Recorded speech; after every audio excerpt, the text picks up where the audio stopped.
here we are focusing on how the bacteria can get to your guts. 说的真烂。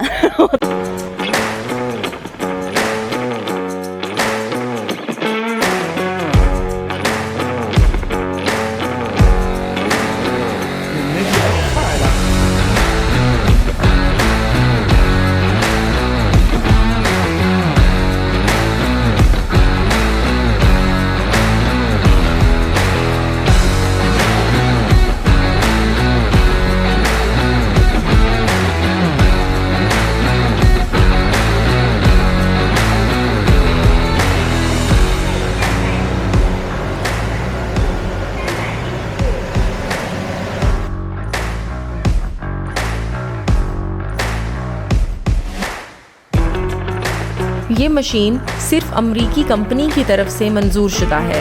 ये इस वक्त चीन में वाहिद मशीन है। इस मशीन के ज़रिए हम जीन्स को कंट्रोल करने का अमल कर सकते हैं, यानी वाई जीन्स को एक्स जीन्स से अलग किया जा सकता है। तो आइए मेरे साथ चलिए।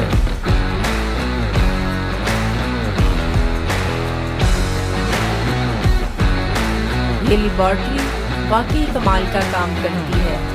इन आलात के ज़रिए जीन्स को कंट्रोल करने का काम लिया जाता है। इस डिवाइस की मदद से साइंसदान एक्स और वाई जीन्स को अलग कर सकते हैं। इस तरह मवेशियों की जीन्स पहले से तय की जा सकती है।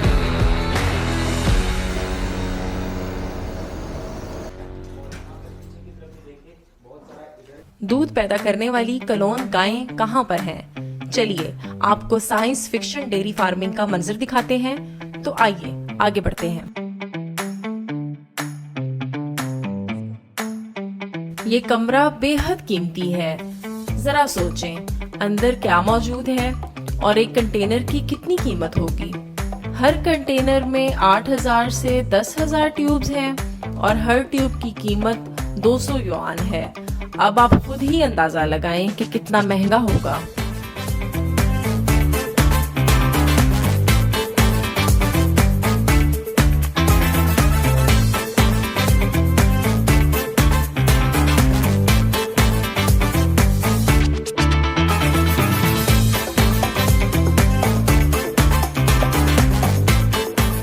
साई केशिंग बहुत ही शानदार अंदाज में काम कर रही है। पिछले 10 साल में इनकी टीम ने एक टेक्नोलॉजी बनाई है जिसे सेक्स सीमेन फ्रीजिंग टेक्नोलॉजी कहते हैं। मतलब ये कि किसान अब अपने बछड़ों की जिन्स 94% तक दुरुस्त अंदाजे से चुन सकते हैं। ये बहुत बड़ी कामयाबी है।